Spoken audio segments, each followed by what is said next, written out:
நாம் கேட்கலாம், பார்க்கலாம், படிக்கலாம். எரேமியா 33வது அதிகாரம் அதனுடைய 9வது வசனம். எரேமியா 33வது அதிகாரத்தின் 9வது வசனத்தை எல்லாரும் எடுத்துக்கொள்ளுங்கள்.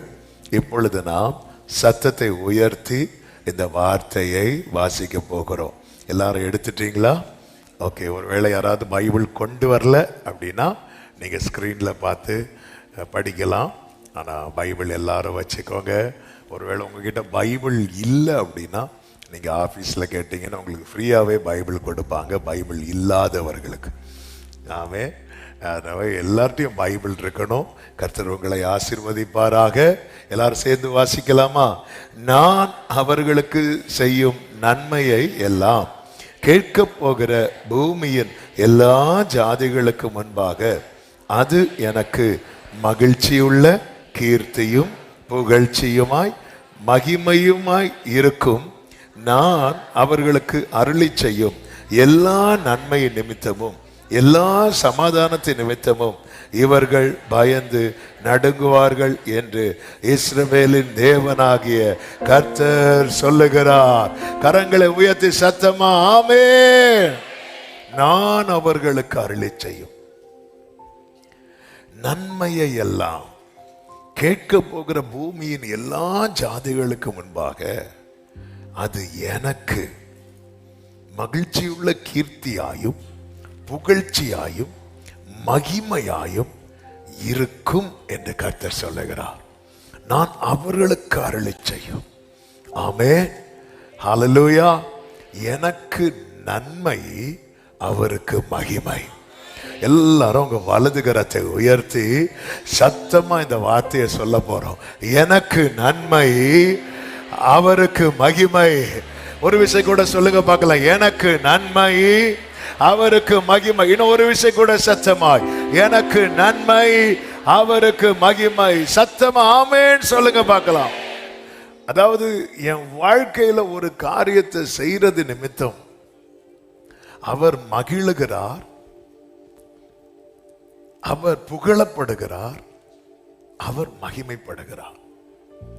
இன்னும் சொல்லணும்னா ஆமென், அவருடைய மகிழ்ச்சிக்காக, அவருடைய புகழ்ச்சிக்காக, அவருடைய மகிமைக்காக என் வாழ்க்கையில நன்மை செய்ய விரும்புகிற தேவனுக்கு ஸ்தோத்திரம். ஹல்லேலூயா. எனவே தான் ஒரு தேவ பிள்ளை, தேவனால் தெரிந்தெடுக்கப்பட்ட இந்த அவர்கள் யார் என்பதை நான் சொல்றேன். அதுக்கு முன்பதாக ஒரு தேவ பிள்ளை புரிந்து கொள்ள வேண்டும். அதாவது எனக்கு நன்மை செய்யறதுல அவருக்கு அவ்வளவு மகிழ்ச்சி இருக்கிறது. என்னாகும் 24:1 எடுக்க வேண்டாம். அதுல என்ன சொல்லப்பட்டிருக்கிறது? இஸ்ரவேலை ஆசீர்வதிப்பதே கர்த்தருக்கு பிரியம். எனக்கு ஒண்ணு செய்யறதுல ஒருத்தர் ரொம்ப சந்தோஷப்படுறார்னா அந்த இடத்துல ஒருத்தர் மட்டும்தான் இருப்பார். என்னை கிருபையாய் ரட்சித்த என் ஆண்டவராகிய இயேசு மட்டுமே. சத்தம் ஆமென் சொல்லுங்க பார்க்கலாம். எல்லாரும் கைகளை உயர்த்தி ஒரு ஹல்லேலூயா சொல்லுங்க.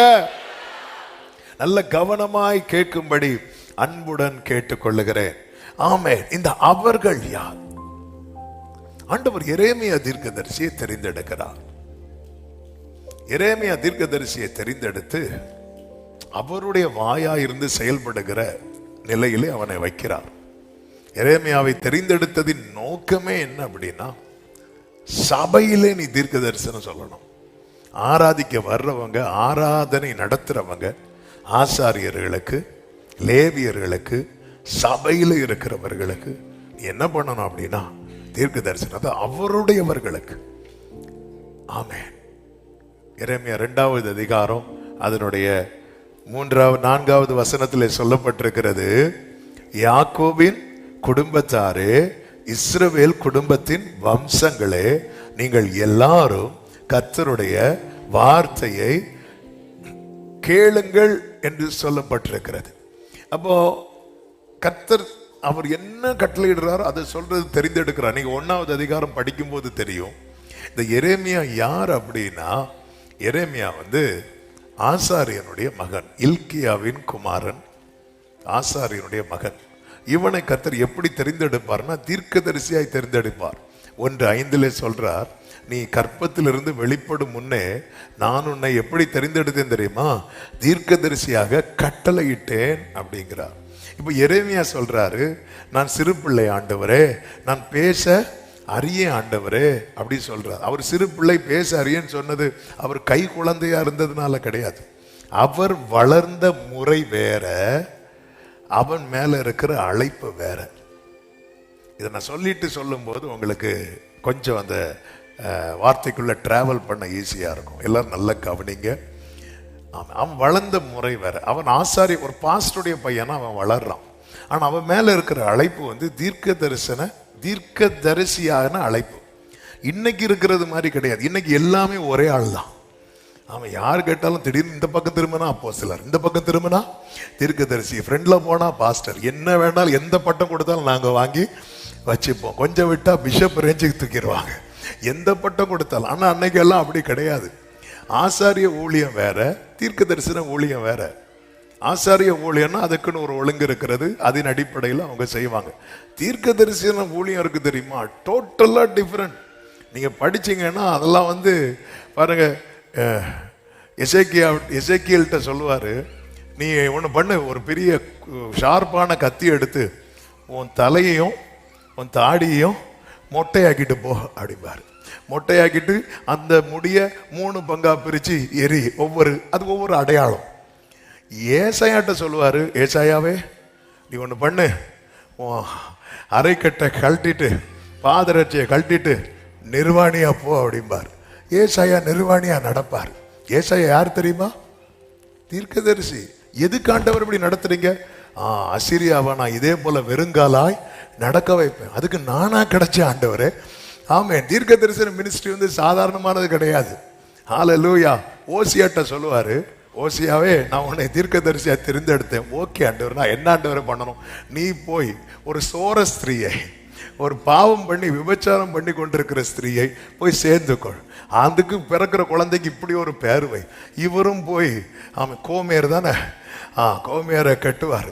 கட்டி முடிச்சு திரும்பக்குள்ள அந்த அம்மா திருப்பி அந்த தொழில் பண்றதுக்கு போயிடும். ஆண்டவர் சொல்வார், நீ திருப்பியும் போய் அவளை நேசிக்கணும் அப்படின்னு. ப்ராஃபட்டிக்கல் மினிஸ்ட்ரிங்கிறது ஒரு தீர்க்க தரிசன ஊழியம் வேற, தீர்க்க தரிசியாகவே வாழ்வது வேற.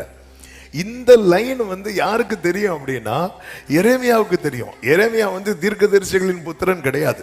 எரேமியா ஒரு ஆசாரியனுடைய மகன். ஆண்டவர் சமூகத்தில் நின்று தூபம் காட்டி கர்த்தருக்கு பணிவிடை செய்து ஆண்டவர் சமூகத்திலிருந்து வார்த்தையை பெற்றுக் கொடுக்கிற அந்த ஒரு ஊழியத்தை செய்து கொண்டிருக்கிறவர். அவரை கூப்பிட்டு சொல்றாரு, உன்னை நீ தாயின் வயிற்றில் இருக்கும் போதே உன்னை அடுத்த பாஸ்டராக அபிஷேகம் பண்ணேன்னு சொல்லாம, உன்னை நான் பரிசுத்தம் பண்ணி உன்னை நான் ஜாதிகளுக்கு தீர்க்கதரிசியாக கட்டளையிட்டேன். ஜாதிகளுக்கு தீர்க்கதரிசியாக கட்டளையிட்டேன்னு சொன்ன, வேண்டாண்டவரே, நீங்க எப்போ என்ன சொல்லுவீங்கன்னு தெரியாத ஆண்டவரே. அதுவும் தீர்க்கதரிசினா ராஜாவானாலும் முகத்துக்கு முகம் அசராம என்ன சொல்றாரோ அதான். ஏசாயாட்ட சொல்லுவார்ல, நீ போய் எசேக்கியாட்ட சொல்லு கல்ற கட்ட ரெடி ஆயிக்கோன்னு. ஆமா, இன்னைக்குள்ள ஒரு தீர்க்கதரிசி போய் இப்படி ஒரு ராஜா கிட்ட போய் ஒரு பெரிய அதிகாரி கிட்ட போய் சொல்லி முடிக்கிறதுக்குள்ள அவரு கல்ற கட்டிடுவாங்க. அப்படி போய் சொல்ல முடியுமா?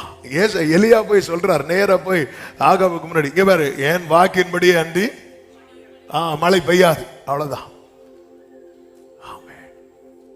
ஆண்டவரை ஜனங்கள்லாம் கடினம் உள்ளவர்கள், முரட்டாட்டம் உள்ளவர்கள். நான் அப்படியே 2 பாட்டை பாடி கையை தட்டி ஸ்தோத்திரம் பண்ணி அப்படியே ஊழியம் செஞ்சுட்டு போயிடறேன். ஆண்டவர், இது நமக்கு செட் ஆகாது. ஆண்டவர் சொன்ன, இல்ல இல்ல, நான் உன்னை ஏற்படுத்தினேன். ஏன் ஆண்டவர் வந்து தீர்க்கதரிசியாக ஒரு ஆசாரனுடைய மகனை இந்த இடத்துல தெரிந்தெடுக்கிறார்னா, அவன் அதிகமாய் ஊழியம் செய்தது எங்க வச்சு அப்படின்னா தேவாலயத்துல வச்சுதான். தேவாலய வாசல்ல, அந்த பாதையில அதிகமா. அப்போ அதனுடைய எல்லா காரியமுமே யாருக்கு தெரியும்னா ஒரு ஆசாரியனுடைய மகனுக்கு தெரியும். ஏன்னா அவன் அங்கே பழக்கப்பட்டவன். இதை எதுக்கு சொல்றேன் அப்படின்னா, என்னை கேட்கிற ஒவ்வொருவருக்கும் சொல்ற நற்செய்தியை கேளுங்க. ஆமே, கர்த்தர் உங்களை ஒரு குடும்பத்துல பிறக்க வைத்ததற்கு நோக்கம் உண்டு, ஒரு சூழ்நிலையில வளர்க்க வைத்ததற்கு ஒரு நோக்கம் உண்டு.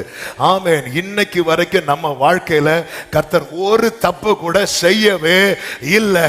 அவர் எல்லாமே சரியா சரியாக தான் செய்து கொண்டே இருக்கிறார். இது ஆரம்பத்தில் பார்க்கும்போது புரியாது. ஏன் புரியாதுன்னா, ஆண்டவர் அவன் தீர்க்கதரிசிகளின் புத்திரனா இருந்து நீங்க அவனை அழைச்சிருக்கணும். ஆசாரியனுடைய மகனை தீர்க்கதரிசி என்கிற அழைப்புக்கு நீங்க அழைக்கிறீங்க. ஆண்டவர், இது சம்பந்தமே இல்லையே. சம்பந்தம் இருக்கும்பா. அப்படி ஈஸியா ஒருத்தன் சர்ச்சில் வந்து தீர்க்கதரிசி ரோலை எடுக்க மாட்டான். ஏசாயா இவங்க எல்லாம் வெளியே போய் சொல்லிடுவாங்க. ராஜாக்கள்கிட்ட கூட பேசிடலாம், விசுவாசிகள்கிட்ட பேச முடியாது. ஆமே, ராஜாக்கள்கிட்ட கூட பேசிடலாம், ஆகாப்கிட்ட பேசிடலாம், எசேக்கியாட்ட பேசிடலாம். விசுவாசி அப்படிலாம் பேச முடியாது. அதுக்கு யாரு தான் தேவை தெரியுமா?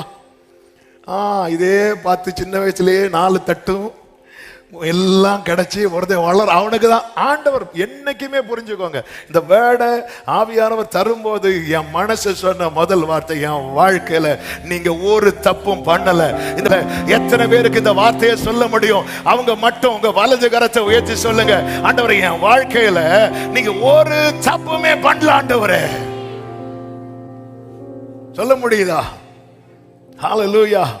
எனவேதான் நம்ம பாடுவோமே, பிறக்கும் முன்னமே என் பெயரை அறிந்தீரே, அவயம் அனைத்துமே அழகாக வரைந்தீரே.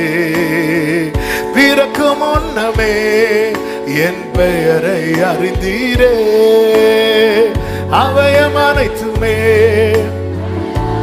அர்ப்பணிப்போடு கைகளை உயர்த்தி, என்னிடம் உள்ளதே குளோரி அந்நாள் வரையிலுமே அதை காத்திட வல்லவரே, உம்மிடம் ஒப்படைத்தே. ஹல்லேலூயா. ஆமென்.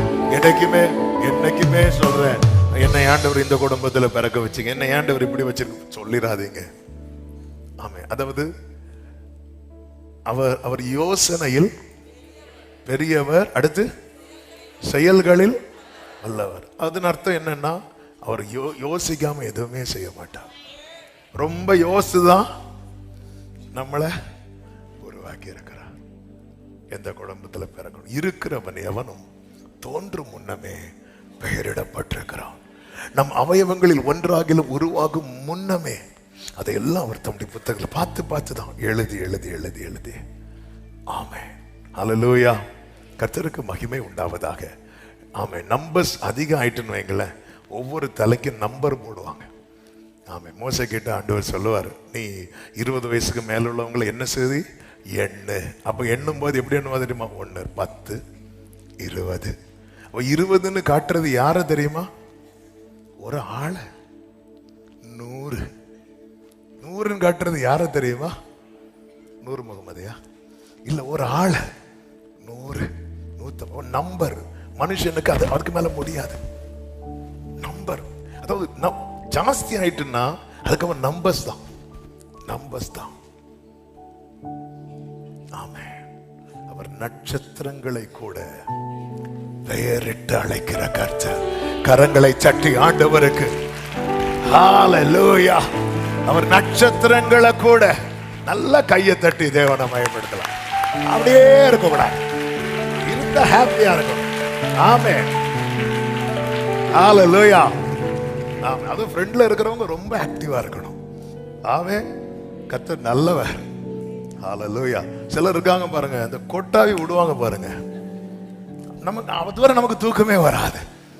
ஆமா, அதுவும் நம்ம அப்படிம்பாங்க, அப்படியே ஏதாவது தூக்கி எறியணும் போல இருக்கும். கர்த்தர் காப்பாராக. ஆமே. கர்த்தருக்கு இதுக்கு இப்போ இதை சொல்ல, ஒருத்தனை தெரிந்தெடுக்கிறார். நீ யாக்கோபு குடும்பத்துக்கும் இஸ்ரவேல் குடும்பத்துக்கும் போய் சொல்ல. யார் இந்த யாக்கோபு? எரேமியா 10:16 சொல்லப்பட்டிருக்கிறது. ஆமென். இஸ்ரவேல் அவருடைய சுதந்திரமான கோத்திரம். இஸ்ரவேல் அவருடைய, தேவன் தெரிந்தெடுத்தவன், தேவனால் தெரிந்தெடுக்கப்பட்டவன், சுதந்திரமான கோத்திரம். சுதந்திரமான கோத்திரம்னா அவருக்கு தான் அங்க முழு உரிமை. எல்லார் லைஃப்லயும் யாக்கோபு வாழ்க்கையில செய்யறது போல எல்லார் வாழ்க்கையிலும் செய்ய மாட்டார். நம்ம வீட்டுல இருக்கிறது போல இன்னொரு வீட்டுல போய் இருப்போமா? இருக்க மாட்டோம். நம்ம வீட்டுல நம்ம செயல்படுறது மாதிரி இன்னொரு வீட்டுல செயல்படுவோமா? செயல்பட மாட்டோம். அவர் சுதந்திரமான கோத்திரம்னு தெரிந்தெடுக்க காரணம் அப்படின்னா, மற்றவங்களுக்கு அவர் கெஸ்ட், இவனுக்கு அவர் ஹெட். ஆமென். சத்தம் ஒரு ஆமென் சொல்லுங்க.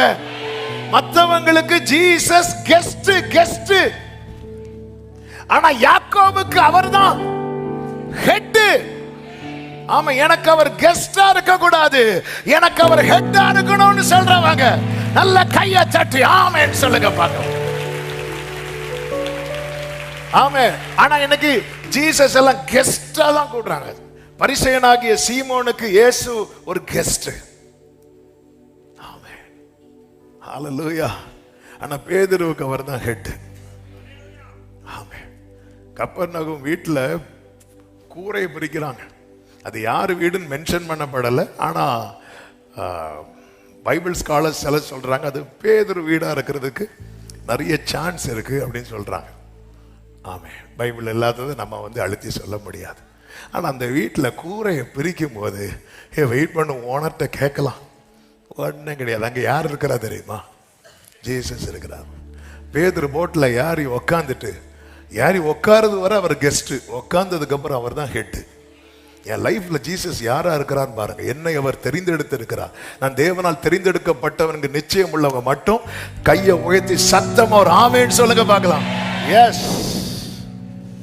அப்போ அவர் என்ன வேணாலும் செய்வார். என்ன வேணாலும் செய்வார். அது அவர் சில பாத்துருக்கீங்களா? ஆமே, ஸ்கூல்ல போய் ஸ்கூல்ல காலேஜ்ல ஆபீஸ்ல அவங்க கொண்டு போன பேகை அப்படியே தூக்கி வைப்பாங்க பவ்யமா. அப்படியே முடிச்சு வீட்டுக்கு வரும்போது பேக் இங்க இருந்தே தூக்கி எறிவாங்க. ஏன்னா அது அவங்களுடைய வீடு. ஆமென். ஹல்லேலூயா. சிலருக்கு ஸ்கூல் ரிப்போர்ட் கார்டுல ஃபர்ஸ்ட் ரேங்க் இருக்கும், வீட்டில் ஒரு ரிப்போர்ட் கார்டு போட்டா தெரியும். யாக்கோபு அவருடைய சுதந்திரமான கோத்திரம்னா அவருக்கு தான் அங்க ஃபுல் ரைட்ஸ் இருக்கு, முழு உரிமை இருக்கு. ஆமென். ஆமென். ஒரு சொந்த வீடு இருக்கு, ஒரு வாடகை வீடு இருக்கு. ஆமென். எந்த வீடு நம்ம ரொம்ப மெயின்டைன் பண்ணுவோம் தெரியுமா? சொந்த வீட. யாக்கோபுக்கு கர்த்தர் ஒரு நன்மை செய்யறது அவருக்கு சந்தோஷத்துக்கு. என்னைக்குமே ஒரு தேவ பிள்ளை ஒவ்வொரு நன்மையான எந்த ஒரு ஈவும் பரத்திலிருந்து உண்டாகி நமக்கு வரும்போது அந்த நன்மையை பெற்றுக்கொள்வதில் நாம எவ்வளவு சந்தோஷப்படுகிறோமோ அதை விட 100 அல்ல 1000 அல்ல அதற்கு மேல சந்தோஷப்படுகிறவர் என்னையும் உங்களையும் தெரிந்தெடுத்த நம் கர்த்தர். ஆமென் சொல்லுங்க பார்க்கலாம். என்னைக்குமே இதை புரிந்து கொள்ள வேண்டும். யாக்கோபு அவருடைய சுதந்திரமான கோத்திரம் தேவன் தெரிந்தெடுத்திருக்கிறார்.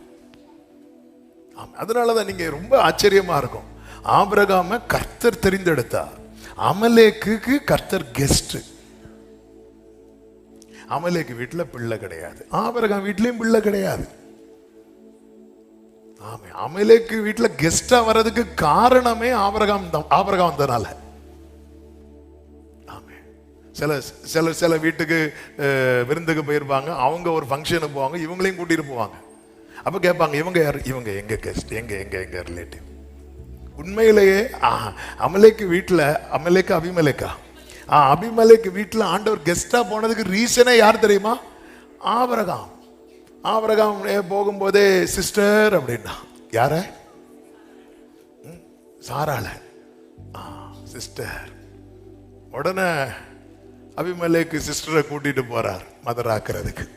இங்க இருமா, ஆண்டவர் நைட்டே வான் பண்ணிட்டார், இவன் நிமித்த நீ செத்த அப்படின்ட்டார். செத்தனா? நான் என்ன ஆண்டவரே பண்ணேன்? நான் ஒண்ணுமே பண்ணலையே. அது தீர்க்கதரிசி ஆக்கும். யார சொல்றாரு தெரியுமா? ஆபிரகாம். உனக்கு என்ன வேணுமோ அவன்கிட்ட போய் ஜெபம் பண்ணு ஒழுங்கா. அடுத்த நாள் எழும்பி ஆபிரகாம் இங்க வா, இது யாரு? சிஸ்டர். ஓடிரு ஒழுங்கா மனைவின்னு சொன்னு. உடனே அவரு நம்ம விசுவாசிகளை மாதிரி சமாளிக்கிறதுக்கு, அது நான் சொன்னது பழைய முறை. எங்க இன்னாரோட அப்படி பார்த்தா இது எனக்கு யாருதான்? சிஸ்டர் தான் அப்படி சொல்லிட்டு, இப்ப நான் என்ன பண்ணோம்? எங்களுக்காக ஜெபம் பண்ணுங்க. எதுக்கு ஜெபம் பண்ணணும்? எங்களுக்கு பிள்ளை இல்லை. ஆபிரகாமுக்கு எப்படி இருக்கும்? அதுக்காக ஜெபம் பண்ணோம். சரி வா, ஒழுங்க ஊக்கமா ஜெபம் பண்ணிருப்பாரு நினைக்கிறீங்க? ஆண்டவரே பிளஸ் பண்ணுங்க, நான் தண்ணி தெளிச்சாச்சு போ. ஒரு வருஷம் ஆகல, அந்த வீட்டில் குவா குவா சவுண்டு கேட்குது. என்ன ஆண்டவரே இது? இதுதான். ஆமா, எனக்கு அந்த வசனம் ரொம்ப பிடிக்கும். ஆதியாகமம் 20 கடைசி. ஆபிரகாம் வேண்டிக் கொண்டதின்படி கர்த்தர் அபிமெலேக்கு வீட்டில் பிள்ளை பெறும்படி அனுக்கிரகம் பண்ணார். 21:1 கர்த்தர் சொல்லி இருந்தபடி. ஒரு ஆமீன் சத்தமா சொல்லுங்க பார்க்கலாம். ஹல்லேலூயா. மற்றவங்களுக்கு அவங்க கேட்டபடி செய்வார், தெரிந்தெடுக்கப்பட்டவனுக்கு அவர் சொன்னபடி. நல்ல கரங்களை சட்டி உடா ரபா கரபா சந்தரா லகட ரபா சந்தரா. ஆமென். அபிமெலேக்கு வீட்ல guest role over, guest role முடிஞ்சிட்டு. ஆனா ஆபிரகாம் வீட்ல ஆபிரகாம் மாறுவாரு, ஈசாக்கு வருவாரு, ஹெட் அவர் தான் இருந்துட்டு இருப்பார். ஈசாக்கு மாறுவாரு, யாக்கோபு வருவாரு, ஹெட் அவர் தான் இருந்துட்டு இருப்பார். யாக்கோபு மாறுவார், யோசேப்பு வருவார், ஹெட் அவர் தான் இருந்துட்டு இருப்பார். அப்படியே மாறிட்டே இருப்பாங்க. தாவீது வருவார், கெஸ்ட் அவர் தான் இருப்பார். அந்த இடத்துல தான் கர்த்தர் என்னையும் உங்களையும் கொண்டு வந்து வைத்திருக்கிறார். ஹெட் அப்படிதான். ஆமென் சொல்லுங்க பார்க்கலாம். ஹல்லேலூயா. ஹெட் அவர்தான். அதனாலதான் கிறிஸ்துவுக்குள்ளாய் ஞான ஸ்நானம் பெற்றவர்கள் எத்தனை பேர்களும் அத்தனை பேர்களும் கிறிஸ்துவை தரித்து கொண்டு அவர்களை கிறிஸ்துவுக்கு உடன் சுதந்திரராகவும் ஆபிரகாமின் சந்ததியாய் தெரிந்தெடுக்கப்பட்டவன். இந்த ஆபிரகாம், இந்த யாக்கோபு, அவன் தேவனால் தெரிந்தெடுக்கப்பட்ட ஒவ்வொருவருக்கும் தான் இந்த வார்த்தை, நான் அவர்களுக்கு நன்மை செய்யும்படி. அது மட்டுமல்ல, எரேமியா 31:11 சொல்லப்பட்டிருக்கிறது, கர்த்தர் யாக்கோபை மீட்டு அவனிலும் பலத்தவனுடைய கைக்கு அவனை நீங்களாக்கி விடுவிக்கிறார். யாக்கோபு யார் தெரியுமா? மீட்கப்பட்டவன். மீட்கப்பட்டவன். நம்ம எல்லாருமே வித்தியாசமான சூழ்நிலையில பிறந்து வளர்ந்தவர்கள். வித்தியாசமான சூழ்நிலைன்னு சொல்லும் போது கொஞ்சம் பேர் பூமியில, கொஞ்சம் பேர் சந்திரன்ல, அப்படி அல்ல. நம்ம ஃபேமிலி சிச்சுவேஷன், வித்தியாசமான சூழ்நிலையில பிறந்து வளர்ந்தவர்கள். ஆனால் நம்ம எல்லாருமே ஒரே அப்பாவின் பிள்ளைகள். அவருடைய இரத்தத்தால கழுவப்பட்டவர்கள். நான் இரத்தத்தால மீட்கப்பட்டவேன்னு சொல்றவங்க சத்தமாமே சொல்லுங்க பார்க்கலாம். ஹல்லேலூயா, ஹல்லேலூயா. ஆமென். இரத்தமே சிந்தப்பட்ட இரத்தமே, விலையேற பெற்ற ஆமென் இரத்தமே. உடரபா கரபா சந்தரபலரா. நல்ல கவனமா கேளுங்க, நல்ல கவனமா கேளுங்க. ஆமா, இவர்களுக்கு தான் சொல்றார், இவர்களை குறித்து தான் சொல்றார், நான் அவர்களுக்கு செய்ய போகும் நன்மை. ஆமென். ஒரு தெரிந்தெடுக்கப்பட்ட, ஒரு மீட்கப்பட்ட தேவ பிள்ளை. இந்த தெரிந்தெடுக்கப்படுதலை குறித்து நான் ஒரு விஷயம் கூட அதை அழுத்தி சொல்லுகிறேன். அவர் சுதந்திரமான கோத்திரமாய் தெரிந்தெடுத்தார். அதன் அர்த்தம் என்னன்னா, அவருக்கு தான் அங்க ஃபுல் ரைட்ஸ் இருக்கு. அதனாலதான் ஃபாதர் அழகா பாடியிருக்கிறாங்க, எங்கு செல்ல வேண்டும், என்ன சொல்ல வேண்டும், வழி நடத்தும் விருப்பம் இல்லாத இடங்களுக்கு செல்லாமல் தடுத்து நிறுத்தும். ஆமென். எவ்வளவு எவ்வளவு எவ்வளவு ஹோலி ஸ்பிரிட்லாம் எதுக்கு கொடுக்கப்பட்டிருக்கிறார் நமக்கு? கொஞ்ச நேரம் அந்நிய பாஷையில பேசிட்டு போறதுக்கா அல்லவே. அது ஒரு கிஃப்ட். அது நமக்கு பக்தி விருத்தி உண்டாக நம்ம செய்யணும், கண்டிப்பா செய்யணும். அவர் கொடுக்கப்பட்டதே அவர் நம்மை சகல சத்தியத்துக்குள்ள நடத்தி, நிறைய காரியத்தை சொல்லி நடத்துவார், நிறைய காரியத்தை நடத்தி சொல்லுவார். ரெண்டுக்கும் நிறைய வித்தியாசம் இருக்கிறது. பல காரியங்களை எப்படி தெரியுமா நடத்துவார்? சொல்லி நடத்துவார். நேற்று கூட ஒரு சகோதரி பிரேயர் முடிச்சு கேட்டாங்க, அவங்க வாழ்க்கையில வந்து ஒரு துக்கமான காரியம். ஆண்டவர் ஒன்னே ஒண்ணுதான் சொல்ல வச்சாங்க, மறைவானவைகள் கர்த்தருக்குரியவைகள். சில காரியத்தை ஆண்டவர் சொல்லவே மாட்டார். ஏன்னா நம்மளால அதை புரிந்து கொள்ளவும் முடியாது, இன்னொன்னு நம்மளால அதை அக்செப்ட் பண்ணவும் முடியாது. ஆமென். அக்செப்ட் பண்ணவே முடியாது. யாக்கோப்ட்ட இவன் சொல்ல முடியுமா, யோசேப்பை நான் எகிப்தில் இப்படி கொண்டு போக போறேன், இனி நீ 22 வருஷம் கழிச்சுதான் பாப்பேன்னு சொன்னா அக்செப்ட் பண்ணுவாரா யாக்கோபு? பண்ணவே மாட்டான். ஆமா, சில காரியத்தை நம்மளால அக்செப்ட் பண்ண ஏன்னா புரிஞ்சிக்கவே முடியாது. ஆனா ஒரு சத்தியம், அன்றையும் அவருடைய தீர்மானத்தின்படி அழைக்கப்பட்டவர்களாய் தேவனிடத்தில் அன்பு கூறுகிறவர்களுக்கு சகலமும். ஆமென் சொல்லுங்க பார்க்கலாம். அனுமதித்ததெல்லாம் நடத்திடும் பாதைகளோ,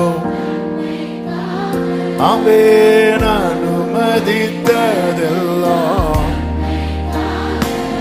நம்புறவங்க சத்தமா பாடுங்க. அதினதின் காலத்தில் அதினதின் காலத்தில்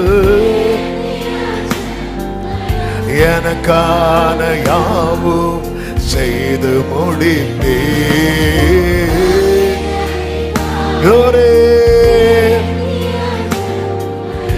எனக்கான யாவும் செய்து. கைகளை உயர்த்தி, உங்க கைகள் குறுகவில்லை, உம்மால் கூடாதது எதுவும் இல்லை. உங்க கைகள் ஜீசஸ், உம்மால் கூடாதது எதுவும் இல்லை, உம்மால் கூடாதது எதுவும் இல்லை. இயேசுவால் கூடா. இனி 33:9 ஒரு விசை கூட அதன் முதற் பகுதியை வாசியுங்கள். நான் அவர்களுக்கு செய்யும் நன்மையை எல்லாம் கேட்க போகிற பூமியின் எல்லா ஜாதிகளுக்கு முன்பாகவும் அது எனக்கு மகிழ்ச்சி உள்ள கீர்த்தியாகவும் புகழ்ச்சியாகவும் மகிமையாகவும் இருக்கும். ஆமென் ஆமென். இந்த வசனத்தை வச்சு ஒரு ஜெபம் பண்ண போறோம். ஆமென். என்ன ஜெபம்னா, ஆண்டவரே உமக்கு மகிழ்ச்சி உண்டாக எனக்கு நன்மை செய்யும், உமக்கு புகழ்ச்சி உண்டாக எனக்கு நன்மை செய்யும், உமக்கு மகிமை உண்டாக எனக்கு நன்மை செய்யும். ஆமென். என் கூட எத்தனை பேர் ஜெபம் பண்ண விரும்புறீங்க? முடிஞ்ச அந்த பைபிள் வார்த்தை அப்படி நெஞ்சோடு சேர்த்து வைத்து, நீங்க தெரிந்தெடுக்கப்பட்டவங்கிற நிச்சயம் இருக்கா? நீங்க மீட்கப்பட்டவர்கள் நிச்சயம் இருக்கா? அப்படி நிச்சயம் இருக்குன்னா அப்படியே உங்க வலது கரத்தை உயர்த்தி, ஆமென், இந்த வார்த்தையை நான் சொல்ல சொல்ல நீங்க சின்ன பிள்ளைய போல ரிப்பீட் பண்ணுவீங்களா இருதயத்துல இருந்து? ஆண்டவரே உமக்கு மகிழ்ச்சி உண்டாக எனக்கு நன்மை செய்யோ, உமக்கு புகழ்ச்சி உண்டாக எனக்கு நன்மை செய்யோ, உமக்கு மகிமை உண்டாக எனக்கு நன்மை செய்யோ. ஆமென். ஹalleluya. அப்ப தேவன் நம்முடைய வாழ்க்கையில ஒண்ணு செய்யறாருன்னா அதுல அவருக்கு சந்தோஷம், துதி, மகிமை, இது மூன்றையும் அவர் மனதிலே வைத்து கர்த்தர் செய்கிறார். என்ன ஒரு ஆச்சரியம் தெரியுமா? மனுஷன் அவருடைய சிருஷ்டிப்பு இருக்குல்ல, சிருஷ்டிப்புகளை வழிபடுகிற திரள் கூட்டம் இருக்கிறார்கள். அதுல ஒரு பெரிய சிருஷ்டிப்பு உண்டு. ஒரு சிருஷ்டி என்ன சொல்லுங்க பார்க்கலாம்? மனுஷன் இந்த பூமியில தேவன் படைத்தவைகளில் சிலவற்றை தெய்வமாக வழிபடுகிறான். அதுல ஒன்று என்ன சொல்லுங்க? கரெக்டா சொன்னீங்க, சத்தமா சொல்லுங்க. சூரியன். சூரியன்ல எல்லாம் எத்தனை கோள்கள் அதை சுற்றி கொண்டிருக்கிறது. இந்த பூமி கூட சூரியனை என்னதான் செஞ்சிட்டு இருக்கு? சுத்திட்டே இருக்கு. சூரியன் தான் வெளிச்சமே கிடைக்குது. அப்படிப்பட்ட சூரியன், அந்த சூரியனை படைத்து வைத்துவிட்டு அந்த சூரியன் மேல அவர் தம்முடைய நாமத்தை எழுதாம மண்ணை எடுத்து உண்டாக்கி, கடந்த வெள்ளிக்கிழமையில் ஆண்டவர் அந்த வார்த்தையை நினைவில் வைத்து பேச வைத்தார். ஆண்டவர் மனுஷனை உண்டாக்கணும்னு நினைச்சிட்டார் பாருங்க. அப்போ எதால உண்டாக்கணும்னு நினைச்சா? மண்ணால. மண் எங்க இருக்கணும்? நான் இப்படி வச்சோன்னு தலையிலன்னு பாக்குறீங்களா? இல்ல, நீங்க இருக்கிறத பார்த்தா மண் எங்க இருக்கு? ஆனா பூமி ஃபுல்லா எதால இருக்கு? ஜலம், தண்ணீர். ஆதியிலே தேவன் வானத்தை பூமியும் சிருஷ்டித்தார். பூமியானது ஒழுங்கின்மையும் வெறுமையுமா இருந்தது. ஆழத்தின் மேல் இருள் இருந்தது. தேவ ஆவியானவர் ஜலத்தின் மேல் அசைவாடிட்டே இருக்கிறார். ஆவியானவர் அசைவாடிட்டு இருக்கிறார். அடுத்து ஜலம், தண்ணி, ஃபுல்லா தண்ணி. அதுக்கு கீழே அடுத்து ஆழம், ஆழம். அதுக்கு கீழே இருள். ஒண்ணுமே தெரியாது, ஒண்ணுமே தெரியாது. ஆமென். அதுக்கு கீழே தான் மண்ணே இருக்கு. அவர் மேல இருக்கிறார். இவன் மண்ணை எடுத்து மனுஷனை உண்டாக்கணும். அவர் வெளிச்சத்தை கட்டளையிட்டு வெளிச்சத்தையும் இருளையும் வெவ்வேறாக ஒரு பக்கம் பிரிக்கிறார். இன்னொரு பக்கம் தண்ணியை எல்லாம் ஒரு சைடுல கொண்டு வந்து, ஹல்லேலூயா, ஜலம், ஆழம், இருள், அதுக்கு கீழே இருக்கிற மண்ணு. அவர் மனசுல நான் இருக்கிறேன், எனக்கு இது தேவைன்னா அவர் எல்லாத்தையும் ஒதுக்கிட்டு அவர் கையை நீட்டி அதை எடுத்து, ஆமென், என்னை கேட்டுக்கொண்டிருக்கிற அன்பு சகோதரா சகோதரி, என்னையும் உங்களையும் உருவாக்குவதற்கு அவருக்கு அந்த மண்ணு தேவை. அந்த மண்ணோ ஆழத்தையும் தாண்டி இருளையும் தாண்டி காணப்படுகிறது. அதை எடுக்க அவருக்கு தடை இல்லை. அந்த காலத்தில் இருக்கிற பொக்கிஷத்தையும் ஒளிப்பிடத்தில் இருக்கிற புதையலையும் எடுத்து தருவது ஆண்டவருக்கு ஒரு விஷயம் கிடையாது. நம் தேவன் பெரியவர். ஆமென் சொல்லுங்க பார்க்கலாம். அவரால் செய்யக்கூடாத அதிசயமான காரியம் ஒன்றுமே இல்லை. ஆனா அவர் செய்யறது எப்படி செய்யறாரா? அவருக்கு மகிழ்ச்சியாக. ஆமென், ஹல்லேலூயா. எத்தனை பிள்ளைங்களுக்கு நிறைய பெற்றோர் நிறைய பேர் பைக் வாங்கி கொடுக்கறாங்க. அதுல சந்தோஷமா எத்தனை பெற்றோர் வாங்கி கொடுப்பாங்கன்னு நினைக்கிறீங்க? சந்தோஷமா எத்தனை பெற்றோர் வாங்கி கொடுப்பாங்க சொல்லவா? அந்த பெற்றோரே வாங்கி கொடுக்கணும்னு நினைக்கிறாங்க பாருங்க.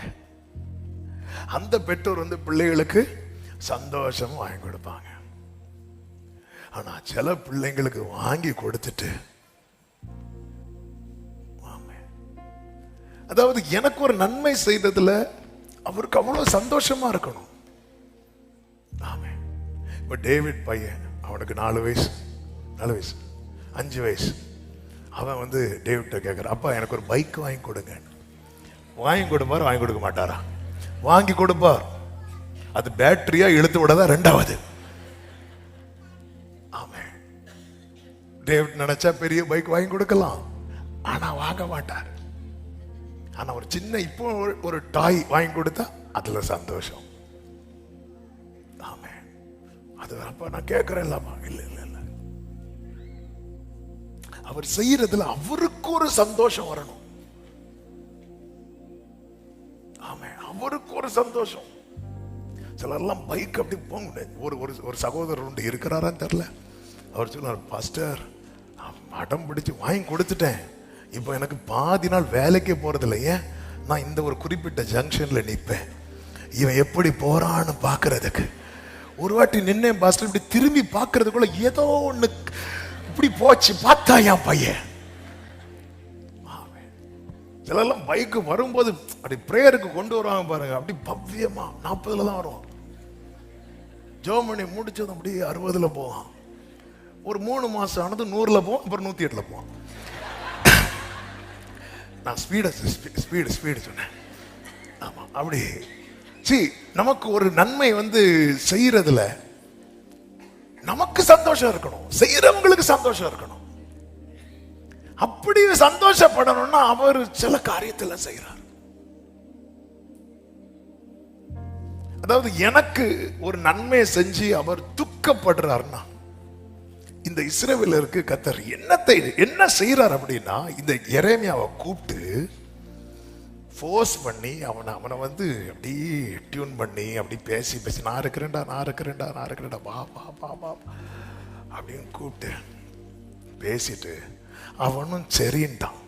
சரின்னதும் வாயை தொட்டுட்டு சொல்றாரு, எரேமியா 1வது அதிகாரம் 10வது வசனம், பார், பிடுங்கவும் இடிக்கவும் அழிக்கவும். ஃபர்ஸ்ட் எடுத்த முதல் செர்மன். மேக்சிமம் எரேமியாவுக்கு இதான் கடைசி செர்மனா இருக்கும். பிடுங்கவும் இடிக்கவும் அழிக்கவும் கவிழ்க்கவும் கட்டவும் நாட்டவும் உன்னை நான் இன்றைய தினம் நான் ஜாதிகள் மேலும் ராஜ்யங்களின் மேலும் ஏற்படுத்தினேன் என்று கர்த்தர் என்னுடனே சொன்னார். ஆண்டவர் மனசுல என்ன இருக்கு தெரியுமா? நம்மை நாட்டணும். ஆனா நாட்டுறதுக்காக கர்த்தர் என்ன செய்யவும் தயங்க மாட்டார் தெரியுமா? இடிக்க தயங்க மாட்டார். ஆமென் சொல்லுங்க பார்க்கலாம். என்னை இடிப்பதல்ல அவருடைய நோக்கம், என்னை நாட்டுவதுதான் அவருடைய நோக்கம். ஆனா நாட்டுறதுக்காக என்ன சில பகுதியில் இடிச்சுதான் ஆகணும்னா அதுக்கு அவர் தயங்க மாட்டார். சில பகுதிகளை அழிச்சுதான் ஆகணும்னா அதற்கு அவர் தயங்க மாட்டார். சில பகுதிகளை கவிழ்ச்சுதான் ஆகணும்னா.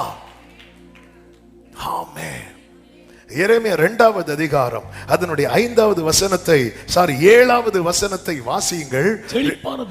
செழிப்பான தேசத்தின் கனியையும் நன்மையும் சாப்பிடும்படிக்கு நான் உங்களை அழைத்துக் கொண்டு வந்தேன். நான் உங்களை அழைச்சிட்டு வந்தேன். ஆனாலும் நீங்கள் அதற்குள் பிரவேசித்த போது தேசத்தை தீட்டுப்படுத்தி என் சுதந்திரத்தை அருவருப்பாக்கினீர்கள். என்ன வேர்டு பாருங்க. நான் உங்களை கூட்டிட்டு வந்தேன்னா இது உனக்கு அப்படி சொல்லிட்டு நான் உன்னை விட்டுட்டு போறதுக்கு இல்லை, நானும் உன் கூட இருப்பதற்கு.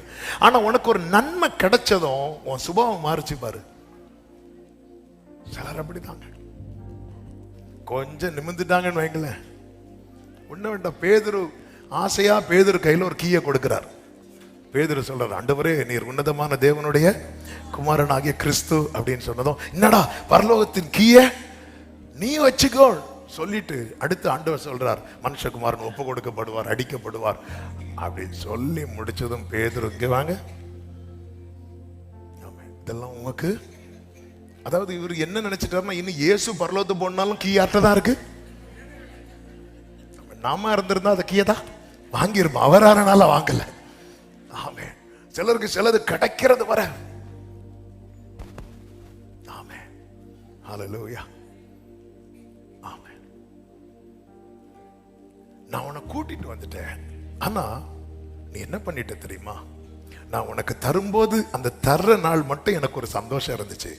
அதுக்கப்புறம் நான் உனக்கு எனக்கு சந்தோஷம் போச்சு. எனக்கு துதி, என் புகழ்ச்சி இல்லை. இனி பரிசுத்த குலைச்சல் அருவருப்ப வச்ச இடத்துல கர்த்தருக்கு எங்கெங்க துதி இருக்கும்? ஆமே. தீட்டுப்படுத்துற இடத்துல அவருக்கு எங்கெங்க மகிமை இருக்கும்? ஆண்டவர் பார்த்தாரு, இதை நான் பிடுங்கி திருப்பி கட்டணும்.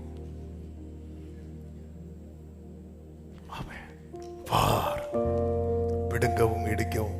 எனக்கு ரொம்ப ஆச்சரியம். எரேமியாட்ட ஃபர்ஸ்டே இந்த மேட்டரை சொல்லல. ஃபர்ஸ்டே நீ தாயின் வயிற்றில் இருக்கும் போதே, நீ குழந்தைய, சில சொல்லுவாங்க நீ குழந்தையா இருக்கும் போது உன்னை நான் இங்க போட்டு வளர்த்தேன், சில மடியில போட்டு வளர்த்தேன்.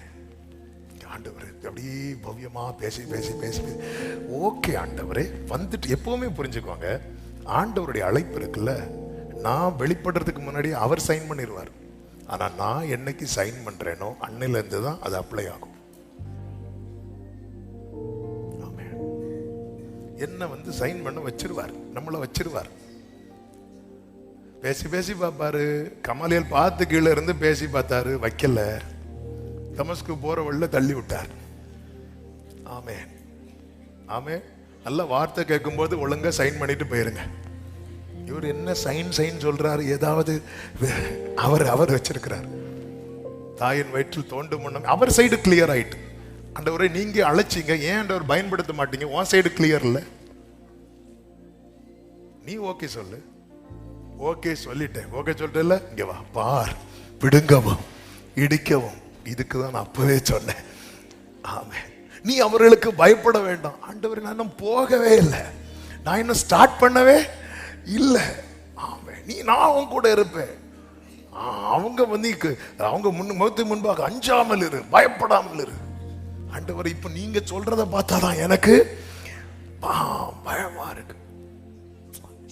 இடிப்பதெல்லாம் அவருடைய நோக்கம். அவருடைய மனசுல என்ன இருக்கு தெரியுமா? நம்ம நிலைநாட்ட. ஆனா உன்னை நிக்க வைக்கிறதுக்கு, இடிக்கணும்னா இடிக்கிறது தயங்க மாட்டான். ஆமென் சொல்லுங்க பார்க்கலாம். எரேமியா 12வது அதிகாரம் 14, 15, 16 வசனங்கள் நான் வாசிக்கிறேன். இதோ நான் என் ஜனமாகி இஸ்ரவேலுக்கு காணியாட்சியாக கொடுத்தேன், சுதந்திரத்தை தொடுகிற துஷ்டரான அயலார் அனைவரையும் தங்கள் தேசத்தில் இராதபடி பிடுங்கி போடுவேன் என்று கர்த்தர் அவர்களை குறித்து சொல்லுகிறார். ஓகே, இனி அடுத்த வார்த்தை கவனிங்க. யூதா வம்சத்தாரையும் அவர்கள் நடுவில் இராதபடிக்கு பிடுங்கி போடுவேன் அப்படிங்கிறார். இப்ப 2 கூட்டத்தை பிடுங்கி போடுறார். ஒன்று அவருடையவர்களை, இன்னொன்னு அவருடையவர்கள் அல்லாதவர்களை. 2 கூட்டத்தை பிடுங்கி போட்டாச்சு. ஓகே, பிடுங்கி போட்டாச்சு. பிடுங்கி போட்டுட்டு ஒரு டீமை விட்டுட்டார். ஆனா இன்னொரு டீமை பார்த்துட்டு இருக்கிறார். அடுத்த வசனத்தை பாருங்கள். அவர்களை நான் பிடுங்கி போட்ட பிற்பாடு நான் திரும்பவும் அவர்கள் மேல் இறங்கி. ஒரு ஆமேன் சத்தமா சொல்லுங்க. 2 கூட்டத்துக்கு அப்படி சொல்லி தூக்கி போடுறார். 2 கூட்டத்தை அப்படி தூக்கி போட்டதுக்கு அப்புறம் ஒரு கூட்டத்தை மனசு கேட்கவே இல்லை. ஏன் கேட்கலன்னா, அவர் கையில இருந்து தூக்கி போட்டுட்டாரு. ஆனா அவரால அவர் மனசுல இருந்து தூக்கி போட முடியல. ஹல்லேலூயா. தூக்கி எறியப்பட்ட என்னை. எனக்கு இந்த பாட்டு திருப்பியும் என்ன ரொம்ப ருசிக்க வைத்த ஒரு சம்பவம் நடந்தது. போன வாரத்துல என்னுடைய 2வது பொண்ணை ஏதோ இறங்க மாட்டேன்னா, நைட்டு எனக்கு ஏதோ ஒரு அவசரமா ஏதோ வெளியே போனோம், இறங்கவே மாட்டேன்னா நான் என்ன பண்ணேன் தெரியுமா? போன்னு சொல்லி பெட்ல பில்லோலாம் இருந்து அதுக்கு மேல அப்படி தூக்கி போட்டேன். அவ விழுந்து தூக்கி எறியப்பட்ட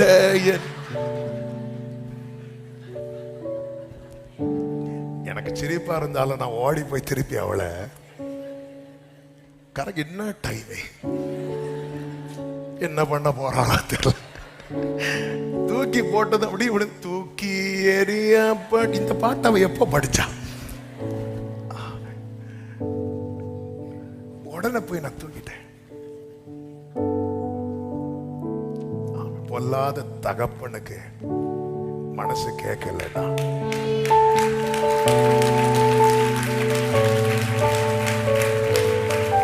கைகளை உயர்த்தி தூக்கி எறியப்பட்ட என்னை வேண்டும் என்று சொல்லி சேர்த்து கொண்ட நல்ல நேசரே, தூக்கி எறியப்பட்ட என்னை சேர்த்து கொண்ட நல்ல நேசரே, அழகான கண்கள் என்னை முடிந்ததென்று நினைத்தனா, உம்மழகான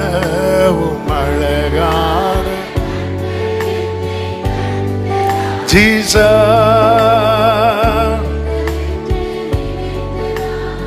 நான் அவர்களை பிடுங்கி போட்ட பிற்பாடு நான் திரும்பவும் அவர்கள் மேல் இறங்கி அவர்களை தங்கள் தங்கள் சுதந்திரத்துக்கும் தங்கள் பூமிக்கும் திரும்ப பண்ணுவேன். 16 கடைசியில் 16 சொல்ல, அப்புறம் அவர்கள் என் ஜனத்துக்கு பாகாலின் மேல் ஆணையிட்டு கற்றுக் கொடுத்தது போல கர்த்தருடைய ஜீவனை கொண்டு என்று சொல்லி என் நாமத்தின் மேல் ஆணையிடும்படி என் ஜனத்தின் வழிகளை நன்றாய் கற்றுக்கொண்டால் அவர்கள் என் ஜனத்தின் நடுவே ஊன்ற கட்டப்படுவார்கள். ஆமே, அவர் பிடுங்கி போட்டாரு. ஆனால் அவருடைய இரக்கம் என்ன பண்ணுது தெரியுமா? திரும்ப. ஆமே, ஆண்டவர் இந்த ஆதாம ஏவாளும் ஏதேன் தோட்டத்திலேயே இன்னும் இருந்துட்டு இருந்தா எப்படி அவருடைய கோபம் வெளிப்படும்னு தெரியாது. அதனால அவர் என்ன பண்ணார் தெரியுமா? அப்படி வெளியே தூக்கி போட்டாரு. தூக்கி போட்டு அடித்து சொல்றார், உன் வித்துக்கும். யார்கிட்ட சொல்றா தெரியுமா? சர்ப்பத்தை பார்த்து, என் பிள்ளை இப்படி ஆகிறதுக்கு காரணமானவனே அவர் வருவார். அவருடைய இரக்கம் எப்படி ஓபன் ஆகுது பாருங்க. தூக்கி சில இடத்துல இருந்து ஆண்டவர் என்ன ஏன் ஆண்டவர் இப்படி தாழ்ந்திருக்க வைக்கிறீங்க? ஆமென். இந்த நாளில உங்க வாழ்க்கையில இடிக்கப்பட்டது, கவிழ்க்கப்பட்டது இந்த பகுதியை மட்டும் பார்த்து பார்த்து இருக்கிற அன்பு சகோதரா சகோதரி, நீ தெரிந்தெடுக்கப்பட்டவர், நீ அவருடைய சுதந்திரம். இதன் மறுபக்கத்தை பார்க்கும்படியான நாட்களை கர்த்தர் வைத்திருக்கிறார். நம்புறவங்க மட்டும் சத்தமா ஆமென் சொல்லுங்க பார்க்கலாம். என் வாழ்க்கையில நான் இதுவரை பார்த்தது ஏதேன்ல மட்டும் இவங்க இருந்திருப்பாங்கன்னு வைங்களேன், என்ன பண்ணிருப்பான்னு தெரியாது ஆண்டவருக்கு. கோபம் கோபம் சில பார்த்து என் கண்ணு முன்னாடி விட்டு போயிரு, அப்படி தூக்கி வெளியே போடுறாரு பாருங்க, ஹார்ட் அடிக்குது. வருவாருன்னா கூட்டு வந்துருவேனா, திரும்ப திரும்ப திரும்ப திரும்ப ஊன்ற கட்டப்பட. ஆமே, இயேசுவோடு இருக்கிறவன் ஊன்ற கட்டப்படுவான். நமக்காக இந்த பூமியில வந்த ஆண்டவர் அவருடைய இரத்தத்தால் நம்மை கழுவி நம்மை ராஜாக்களாய் ஆசாரியர்களாய் அவருடைய சன்னிதானத்தில் நிறுத்திய கிருபைகளுக்காக ஸ்தோத்திரம் சொல்லுங்க பார்க்கலாம். ஆமென் சொல்லுங்க பார்க்கலாம். அப்ப தேவன் என்ன செய்யறார்? அதற்காக சில இடத்துல கை வைக்கிறார். அதற்காக சிலரை நம்முடைய வாழ்க்கையில அனுமதிக்கிறார். 4 வார்த்தைகளை மனதில் வைத்துக் கொள்ளுங்கள். 4 சொல்லி ஜெபிக்கிறோம். 1 எச்சரிப்பு, எல்லாரும் சொல்லுங்க பார்க்கலாம், சத்தமா சொல்லுங்க. 2 தண்டனை, சொல்லுங்க பார்க்கலாம், தண்டனை. 3 இரக்கம், சொல்லுங்க. 4 கிருபை. ஆமென். 4 வார்த்தை சத்தமா சொல்லுங்க. ஒரு எல்லாரும் சொல்லணும், சொல்லுங்க பார்க்கலாம். ஆமென். ஹல்லேலூயா. ஆண்டவர் வார்ன் பண்றார், இங்கே எச்சரிக்கிறார். எரேமியா 4 அதனுடைய 14-15 வசனங்கள்ல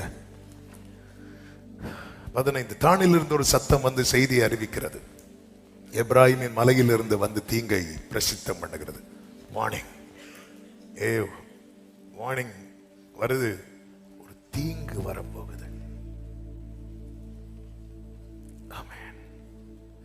எரேமியா 16-11 வசனத்துல 16:10 நீ இந்த ஜனங்களுக்கு இந்த வார்த்தையை அறிவிக்கும் போது, இவ்வளவு பெரிய தீங்கை கூறுவானே, நாங்கள் செய்த அக்கிரமம் என்ன அப்படின்னு கேட்டா நீ சொல்லு, நீ அவர்களை நோக்கி உங்கள் பிதாக்கள் என்னை விட்டு அந்நிய தேவர்களை பின்பற்றி அவர்களை சேவித்து என் நியாயப்பிரமாணத்தை கை கொள்ளாமல் என்னை விட்டு விட்டார்கள். ஒரு காரியத்தை கவனிச்சீங்களா? பைபிளை ஒருத்தங்க ஃபாலோ பண்ணலன்னு அவங்க யாரை விட்டுறாங்க தெரியுமா? ஆண்டவரை விட்டுறாங்க. நம்ம சர்ச்சுக்கு வருவோம், ஆராதிப்போம், இதெல்லாம் செய்யறோம். அதனாலதான் ஜனங்க கேட்கறாங்க, நாங்க என்ன தப்பு பண்ணோம்?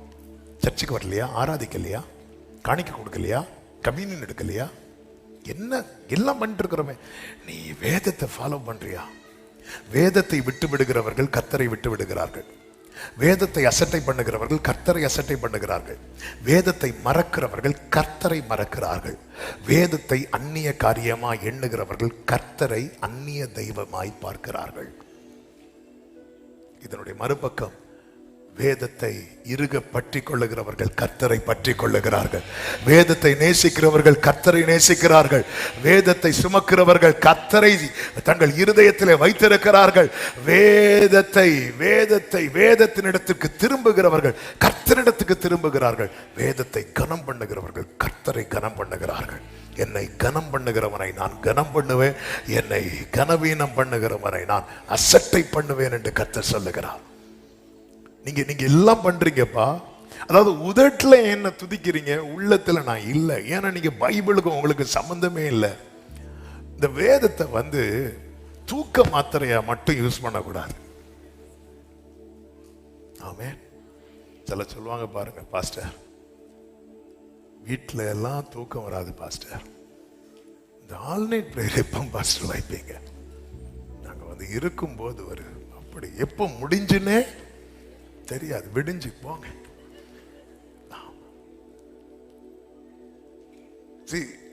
இந்த வேதம் நிறைய பேர் தூக்க மாத்திரையாவே வச்சிருப்பாங்க. தூக்கம் வரலையா, பைபிள் எடுத்து படி, படிப்பு தூக்கம் வரும். பில்லோக்கு அடியில வை. சிலருக்கு கெட்ட சொப்பனம் வருதுன்னு சொல்லி இப்படியே தூங்குவாங்க. கொஞ்சம் தள்ளி மூச்சு முட்டி போகுது. இந்த பைபிளை நம்ம எப்படி அதாவது வார்த்தை மாம்சமாகி உங்களுக்கு யாருக்கெல்லாம் ஜீசஸை பார்க்கணும்னு ஆசை? கைத்துக்க வேண்டாம். உங்களுக்கு உண்மையில ஜீசஸை பார்க்கணும்னு ஆசைன்னா போட்டோல பார்க்க கூடாது, இந்த பைபிளை பார்க்கணும். உங்களுக்கு உண்மையில ஜீசஸ் கூட பேசணும்னு ஆசைன்னா பைபிளும் தனியும் நீங்களுமா போகாரு. அவர், நான் நினைச்சேன் அவர் தரிசனம் இருக்கிறது, சொப்பனம் இருக்கிறது. ஆனா வேதம் அழகா சொல்லுகிறது, கோதுமைக்கு முன் பதர் ஏமாத்துறது. இந்த தரிசனம் சொப்பனம் எல்லாம், கோதுமைங்கிறது வேர்டு. வேர்டு வந்துட்டுனா அதெல்லாம் நத்திங். வேர்டு வந்துட்டுன்னு வைக்கல, இதான் கோதுமை. இதை கம்பேர் பண்ணும்போது அதெல்லாம் பதர், ஒண்ணுமே கிடையாது. உங்களுக்கு உண்மையிலே இயேசுவோடு பேசி பழகணும்னு ஆசையா, பைபிளும் கையுமா உட்காரு. நமக்கு உண்மையிலே வேதத்தோடு எவ்வளவு சம்பந்தப்படுத்தி கொள்ளுகிறோமோ அவ்வளவுதான் ஜீசஸோடு நம்ம சம்பந்தப்பட்டிருக்கிறோம். நம்ம இன்னும் தாவீதே தாண்ட மாட்டேங்கிறோமே. தாவீது யாரு? சங்கீதம் தாண்டி தாவீதின் குமாரன் வந்து போயிட்டு திருப்பி வர ரெடியா இருக்கிறார். வந்தா நம்ம போக மாட்டோம் தெரிஞ்சனால அவர் வராம வெயிட் பண்ணிட்டு இருக்கிறார். இன்னும் அதுலயே கோவிட் வந்ததும் 91 சங்கீதத்துல படுத்துல கிடந்தோம். அப்படி மனப்பாடம் சொல்லுவாங்க, கை கழுவும் போது கூட வாதை உன் கூடாரத்தை அணுகாது. அதை தாண்டி அது அணுகாதுப்பா, போட்டு அது ஒன்ன பார்த்து எப்படி வரும், அது போயிட்டு நான் போறேன்னு சொல்லி அதை தாண்டி என்ன ஏன் இதை விட்டுட்டாங்க, என்ன விட்டுட்டாங்க? வேதத்தை நேசிக்கிறவர்களுக்கு மிகுந்த சமாதானம், அவர்களுக்கு இடரலே கிடையாது. வார்னிங் வரும்போது அலர்ட் ஆகிடணும். வார்னிங் வரும்போதே அழ ஆரம்பிச்சிடணும். வார்னிங்ல இவங்க கண்டுக்கல. நாங்க என்ன பண்ணோம்? இப்படியே தான் கேட்டுட்டு இருந்தாங்க. பேதுருக்கு வார்னிங் வந்துச்சு. வார்னிங் வரும்போதே பேதுரு ஆண்டவர் சொல்ல, நீ என்னை சேவல் கூறதுக்கு முன்னாடி 3 தடவை மறுதலிக்க போறாரு.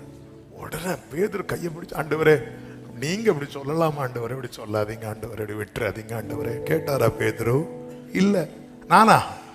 இவனுங்க எல்லாம் போனாலும், அதாவது சிலர் விழுந்தா கூட மீசையில, அதுவும் சிலருக்கு என்னன்னா சிலரை குத்தி தான் சொல்லுவாங்க. அப்படி கிருபை விட்டவங்க. நான் இவங்க எல்லாம் போனாலும் நாம மாட்டேன். ஓகே மகனே, வாழ்க, வெண்டு வா, அவ்வளவுதான். வார்னிங் வரும்போதே ஆண்டவர் சொல்றாரா? அதனாலதான் தாவீது ஒரு ஜெபம் வரல, ஆண்டவரே வேதனை உண்டாக்கும் வழி என்னிடத்துல உண்டோன்னு பார்த்து நித்திய வழியில என்ன நடத்துங்க. வார்னிங் வருதுனாலே நம்ம அழ ஆரம்பிச்சிடணும். நம்ம நல்லா தான் இருப்போம். நைட்டு பஸ்காவெல்லாம் ரெடி பண்ணி கொடுத்தது பேதுரு. அவர் தான் சீஷர்கள்ல முந்தினவன். எல்லாத்தையும் ப்ரிப்பேர் பண்ணி, ஆண்டவரே சூப்பர் ஆண்டவரே, வாங்க ஆண்டவரே போலாம் ஆண்டவரே. என் கால்கள் மட்டுமல்ல, மொத்தமும் ஃபுல்லா கழுவப்பட்ட நிலையில் இருக்கிறவன் பேதுரு. கழுவப்பட்டவன். அவனுக்கு வார்னிங் வருது. நல்லா இருக்கும்போது வார்னிங் வந்தா நமக்கு புரியாது, நமக்கு தெரியாது. ஆனா வார்னிங்கை விட்டுட்டாங்க. வார்னிங்கே விட்டதுக்கு அப்புறம் அடுத்து வேற வழி இல்லை, பனிஷ்மெண்ட், தண்டனை.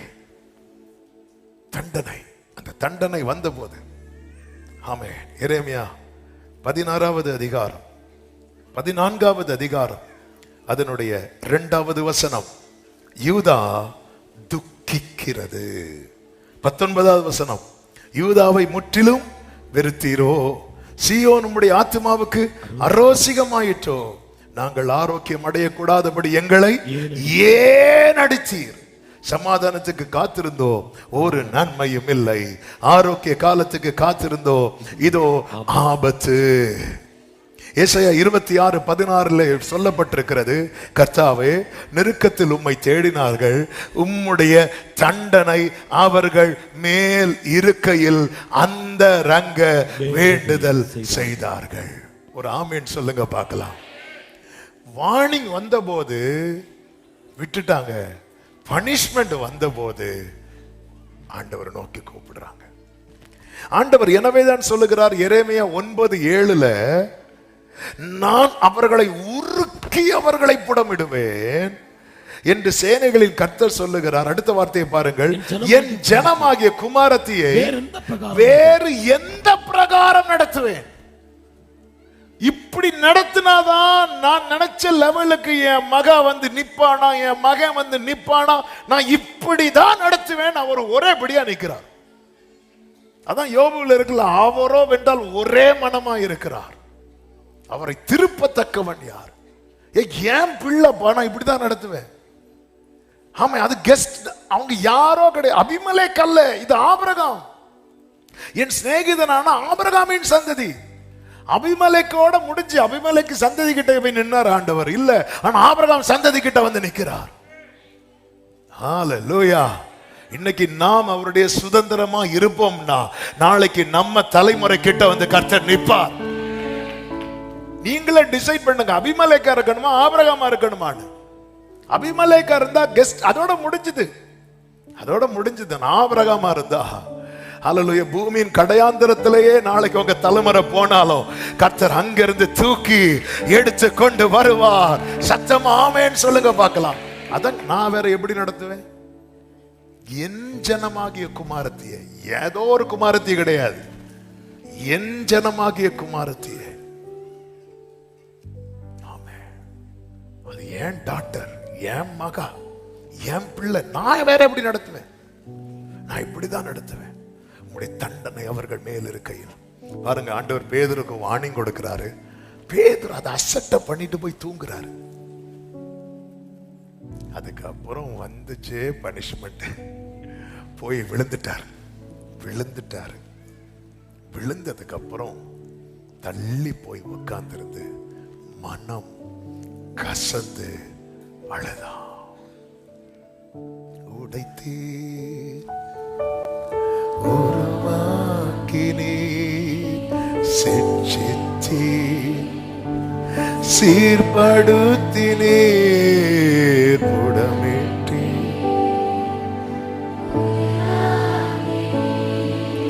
பிரித்தே பிரியாதிருந்தே எனக்கு யாருண்டு? நான் கலங்கின நேரத்தில் உம் கரம் என்னை நடத்தி.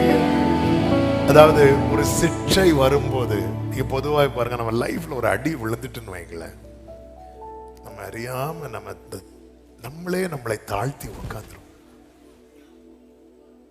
யோபு போய் சாம்பல்ல உட்கார்ந்தான்.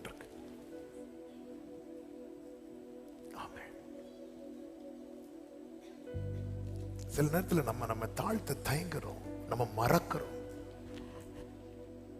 நம்ம லைஃப்ல சில அடி விழுந்ததும் இந்த மனாசே என்கிற, அதாவது எசேக்கியா ராஜாவினுடைய மகன் மனாசே, அவனுக்கு நிறைய வார்னிங் போச்சு. அவன் வந்து அதை கண்டு கவனிக்கவில்லை, கவனிக்காமற் போனார்கள் இருக்கு பைபிள்ல. அதுக்கப்புறம் பனிஷ்மெண்ட், சத்துரு கையில் ஒப்பு கொடுக்கிறார். அவன் வாழ்க்கையில தண்டனை வந்தது. கெஞ்ச ஆரம்பித்தான். அவன் கெஞ்சினா கர்த்தர் விடுவித்து அவனை காப்பாற்றுறாரு. அதன் பிறகு அவனை குறித்து எழுதப்பட்டிருக்கு பாருங்க, 2 நாளாகமம் 33:19 அவனுடைய விண்ணப்பமும் அவன் கெஞ்சுதலுக்கு கர்த்தர் இறங்கினதும் அவன் தன்னை தாழ்த்தினதுக்கு முன்னே பண்ணின அவனுடைய எல்லா பாவமும் துரோகமும். அப்போ ஒரு பனிஷ்மெண்ட் கொடுத்து அவனை தாழ்த்தினதும் அவனை விட்டு என்னெல்லாம் ஓடிச்சு தெரியுமா? பாவமும் துரோகமும். அப்ப கர்த்தர் செய்தது தீமையா நன்மையா? நன்மை. நாம சில இடத்துல நாம் நம்மை தாழ்த்த மறுக்கிறோம் என்று சொல்வதை விட மறக்கிறோம்.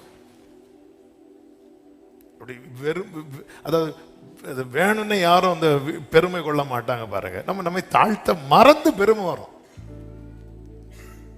எசேக்கியாவுக்கு ஒரு வாக்கு கிடையாது. என்ன வாக்கு தெரியுமா? உன் நாட்களோட எத்தனை வருஷத்தை கூட்டுவேன்? 15 வருஷம். அதுக்கப்புறம் எசேக்கியா என்னவா மாறினான்னு பைபிள்ல இருக்கும் தெரியுமா? மன என்ன வந்தாலும் இப்ப நமக்கு என்ன கிடையாது? சாவு கிடையாது. அவன் 15வது வருஷம் தான். அப்ப நம்ம என்ன பண்ணலாம்? 14 வருஷம் முடியும் போது நமக்கு அழுகிறதுக்குன்னு ஒரு இடம் உண்டு. அதுல போயிருந்து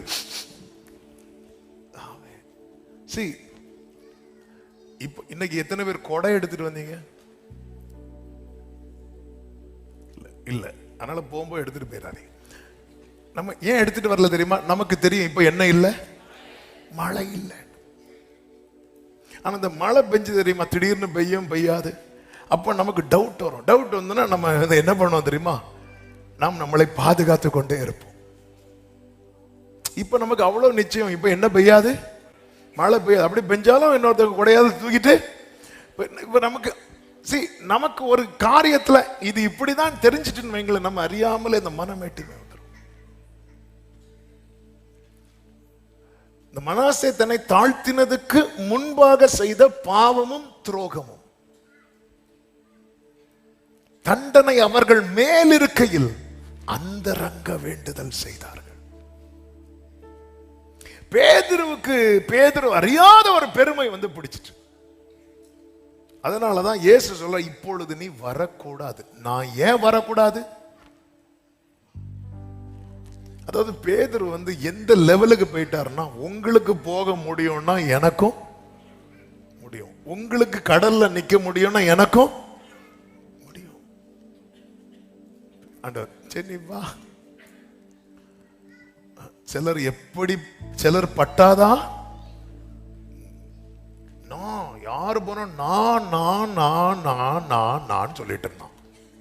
நான் என்கிற நாமத்தை உடையவருக்கு முன்னாடி இவர் நின்று நான் சொல்லிட்டு இருந்தான். இப்போ நல்லா மறுதளிச்சு அடியெல்லாம் வாங்கி அப்படியே வரும்போது சீஷர்களை ஃபர்ஸ்டா பேதுரு மீட் பண்ணும்போது எப்படி இருக்கும்னு நினைக்கிறீங்க? பிரைஸ்லாம் வாங்க பீட்டர், என்ன காணல? பிரைஸ்லாம். பேதுரு நினைச்சாரு நம்ம மறுதளிச்சது யாருக்குமே தெரியாதுன்னு. ஆனா கூட யார் இருந்தா தெரியுமா? யோவான் இருந்தான். இந்த யோவான் வந்து நல்ல அன்பான சீசன் தான், ஆனா யாரையாவது போட்டு விடணும்னா எழுதி வச்சிருவாரு. ஆமா, இந்த லூக்கா 2ல ஒரு சீசன் காதை வெட்டினான் இருக்கும், ஆனா யோவான்ல தெளிவா எழுதிட்டார். அது வேற யாரும் கிடையாது, அது நம்ம ஆளுதான், பேதுருதான். அதனால மெதுவா யோவான் போய், பேதுரு எங்க யோவானே விஷயம் தெரியாதா? அப்ப அந்த கூட்டத்துல யோவான் இருக்கிறத பார்த்து சில ரொம்ப சீக்கிரட்டா வச்சிருப்போம். நமக்கு யாராவது ஒரு ஆளுக்கு தெரியும் பாருங்க, அவங்க ஒரு கூட்டத்துல இருக்கிறாங்கனால நம்ம டிசைட் பண்ணிடுறோம் தெரியுமா, இந்த மேட்டர் கண்டிப்பாங்க தெரிஞ்சிட்டு அப்படியே இருக்கும்போது இப்ப ஆண்டவர் வந்து கேட்கிறார், பேதுரு நீ என்னிடத்துல அன்பா இருக்கிறாயா? 3 நாளைக்கு முன்னாடி வர நான் சொல்லிட்டு இருந்தோம், இப்ப சொல்றான் நீர் அறிவீர். இந்த நான் சொல்றவன் நீர்னு சொல்ல ஆரம்பிச்சுட்டானா அவன் திரும்ப எழும்பிட்டான்னு அர்த்தம். ஆமே யோசேப்பு, ஆமே போர்த்திபாரின் வீட்டில் இருக்கிறார். போர்த்திபாரின் மனைவி அவனை பாவம் செய்ய பலவந்தம் பண்ணிட்டு இருக்கும் போது, இந்த வீட்டில் என்னிலும் பெரியவெல்லாம் கிடையாது, ஆனால் நான் கர்த்தருக்கு நான் கீழ்ப்படுகிறேன். இந்த வீட்டில் என்ன பெரிய கிடையாது, தூக்கி ஜெயில தூக்கி போட்டார். அங்க இருக்கும்போது 2 பேர் சொப்பனம் பார்த்துட்டு இருக்கிறான். பாரு, நான் சொப்பனத்துக்கு என்ன சொல்லுவேன், அர்த்தம் சொல்லுவேன், நான் சொல்லுவேன் சொன்னார். சொப்பனத்துக்கு அர்த்தம் சொன்னனால கூட 2 வருஷம் ஆண்டவர் போட்டார். ஆமே, ஃபர்ஸ்ட் தூக்கி போட்டது போர்த்திபாரின் மனைவி, இப்ப தூக்கி போட்டது ஆண்டவர், கூட 2 வருஷம். இப்போ யாருக்கு முன்னாடி கொண்டு வந்து நிறுத்துறாரு தெரியுமா? பார்வனுக்கு முன்னாடி. பார்வன் கேட்கிறான், ஆமா நீ சொப்பனத்துக்கெல்லாம் அர்த்தம் சொல்லுறவனாமே, நான் அல்ல, நான் அல்ல, இனியும் நான் இழுக்க போதும். என் வாழ்க்கையில நான் பட்ட இந்த நானுங்கிறதுனால நான் பட்ட பாடெல்லாம் தேவன் என்ன பாருங்க பக்கத்திலே கொண்டு உட்கார வச்சார். உடைத்தீ கைகளை உயர்த்தி நன்றியோடு செஞ்சித்தீ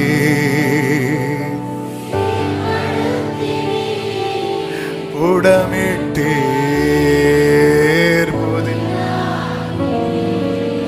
பெருத்தீ பிரியாதிரு. ஆமென். அதாவது நம்ம உணர ஆரம்பிச்சிட்டோம் வைங்களேன், அவர் உருக ஆரம்பிச்சிடுவார். எரேமியா 31, 18, 19, 20 வசனங்கள் வாசிக்க வேண்டாம், நல்ல தெரிந்த வசனம் தான். நான் திரும்பின பின்பு மனஸ்தாபப்பட்டு கொண்டிருக்கிறேன். நீர் என்னை தண்டித்தீர் ஆண்டவரே, பணியாத மாடு போல அடிக்கப்பட்டேன். அதாவது ஃபர்ஸ்ட் என்ன சொல்லுவாங்க, நம்ம இந்த நல்ல மாட்டுக்கு ஒரு சோடு, பணியாத மாடு போல இருந்தேன், அதனால அடிக்கப்பட்டேன். ஆடினா ஆடி என்ன ஆடி, நான் பணியாத மாடுப்பா, பணியாத மாடு. ஒழுங்கா பணிஞ்சிருந்த அந்த அடி விழுந்திருக்குமா? ஆமே. புல்லு போட்டவர், ஆகாரம் போட்டவர் ஏறி இருந்து அடிக்கிறார். ஏன்? பணியல்ல.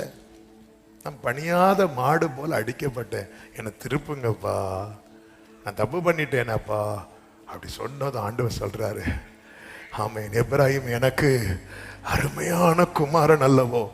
நம்ம உணர்ந்துட்டோம்னா அவர் உருகிடுவார். இரக்கம் கிடைக்குது, அதான் திரும்ப எடுத்து அதன் பிறகு கர்த்தர் கிருபை பாராட்டுகிறார். அந்த கிருபை தான் என்ன தெரியுமா? கர்த்தருக்கு மகிமை உண்டாவதாக. எரேமியா 32வது அதிகாரம் அதனுடைய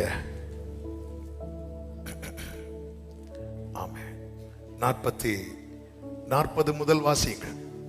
அவர்களுக்கு நன்மை செய்யும்படி நான் அவர்களை விட்டு பின்வாங்குவதில்லை என்கிற நித்திய உடன்படிக்கை அவர்களோட பண்ணி, என்னை விட்டு அகன்று போகாதபடி எனக்கு பயப்படும் பயத்தை அவர்கள் இருதயத்திலே வைத்து, அவர்களுக்கு நன்மை செய்யும்படி அவர்கள் மேல் சந்தோஷமாயிருந்து என் முழு இருதயத்தோடும் என் முழு ஆத்துமாவோடும் அவர்கள் இந்த தேசத்தில் நிச்சயமாய் நாட்டுவே.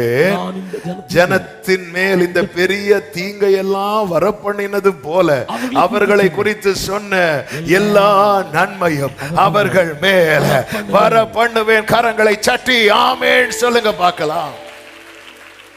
ஹalleluya. நான் அதாவது சில பகுதியில் இடிச்சிட்டாரு, கவிழ்த்தாரு. ஆமென். இப்போ அவங்களை எங்க கொண்டு வந்திருக்க தெரியுமா? எப்படி கொண்டு வர நினைக்கிறோனோ அந்த நிலையை அவங்க உணர ஆரம்பிச்சுட்டாங்க. இப்போ நீங்க இந்த வார்த்தை கேட்டுட்டு இருக்கும் போது, அப்பா நான் பணியாத மாடுப்பா, என்னை திருப்புங்கப்பாங்கிறான் எப்ராஹிம். என்னை திருப்புங்கப்பா, என்னை திருப்புங்கப்பா. அவ்வளவுதான். ஆண்டவர் உருகிட்டார். என் பிள்ளடா, எனக்கு அருமையான குமாரன். அதான் சொல்லுங்க. இப்ப சில பிள்ளைங்க பாருங்க, பிள்ளைங்க தப்பு பண்ணி பெற்றோர் கோபம் ஏறிட்டே இருக்கும். அந்த கோபம் வந்து திடீர்னு பாசமா மாறணும்னு அங்க என்ன நடக்கணும் தெரியுமா? ஒண்ணு அந்த பிள்ளை திருந்தணும், இல்லைன்னா பிள்ளைக்கு மேல ஒரு அடி விழுந்தா போதும். ஒரு அடி. ஒண்ணு அந்த பிள்ளை அப்பா உங்களை கோபப்படுத்திட்டானாப்பா இப்படி திருந்திட்டுன்னா பிள்ளை பாசம் வந்துடும். சில பிள்ளைங்க வந்து பணியாத மாடு,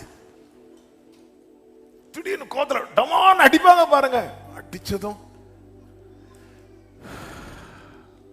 அழகா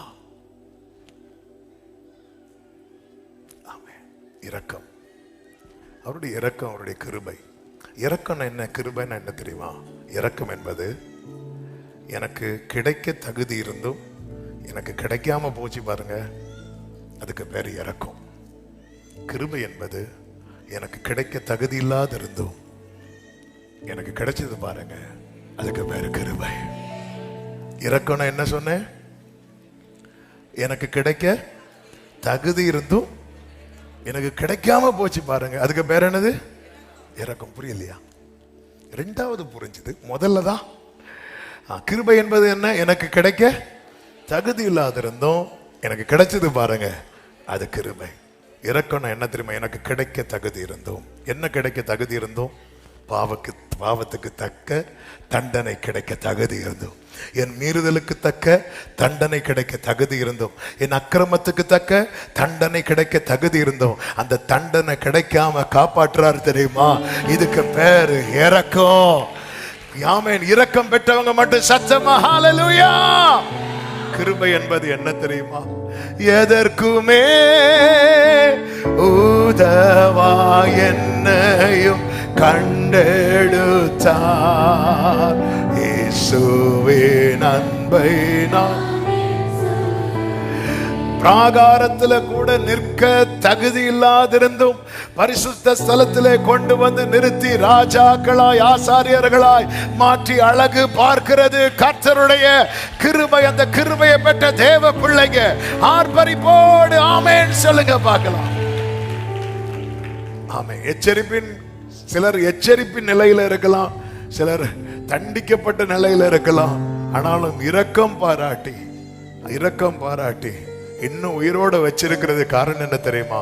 அவர் மனசுல நம்மை குறித்து ஒரு மேன்மையான திட்டத்தை வைத்திருக்கிறார். என்ன?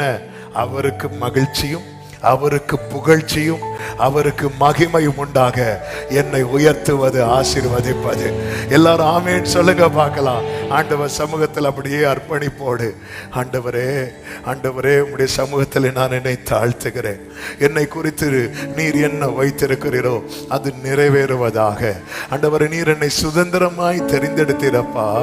அந்த என் வாழ்க்கையில இந்த முழு என்னுடைய ஆதாரமும் என்னுடைய எல்லாமே நீங்க தான் ஆண்டவரே. எனக்கு நீர்தான் உண்டப்பா. சொல்லுவோமா? எனக்கு நீர் உண்டு. நான் கலங்கின நேரத்தில் உம் கரம் என்னை நடத்தியது.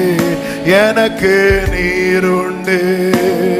நான் கலங்கின நேரத்தில்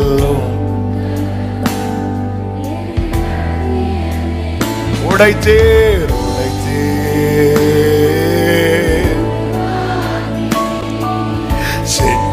செஞ்சித்தீர், சீர்படுத்தினீர், புடமிட்டீர்,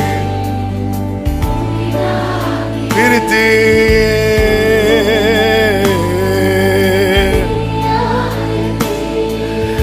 ஆமென். பள்ளத்தின் நடுவில்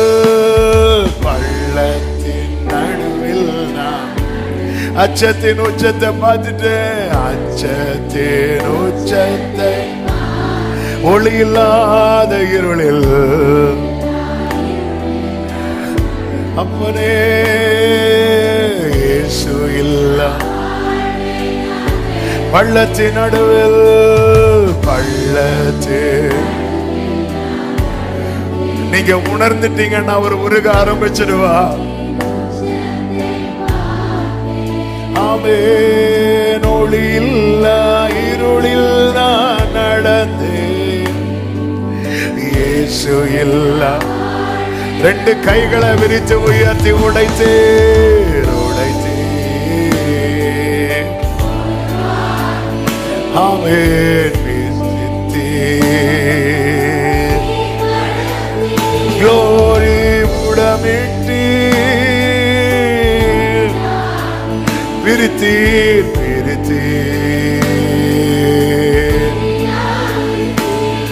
அப்பா பார்த்து சொல்லுங்க, எனக்கு நீர் உண்டு, எனக்கு நீர் உண்டு. நான் கலங்கின நேரத்தில் ஓங்காரம். ஆமென். எனக்கு நீர் உண்டு. ஓங்காரம். ஆமென். ஒரே ஒரு நிமிஷம் வலது கரத்தை உயர்த்தி உங்க இடது கரத்தை இருதயத்தில் வச்சு அப்பா கிட்ட ஆண்டவர் தந்த பிராமிஸ் வச்சு ஒரு விசை கொடு. அப்பா, உமக்கு மகிழ்ச்சி புகழ்ச்சி மகிமையும் உண்டாக எனக்கு நன்மை செய்தார். என் குடும்பத்துக்கு நன்மை செய்தார். உமக்கு ஒருவருக்கு மகிழ்ச்சியும் புகழ்ச்சியும் மகிமையும் உண்டாக நன்மை செய்தார். நாமத்தினால் நம்முடைய பிள்ளைகளை வாழ்த்தி ஆசீர்வதிக்கிறேன்.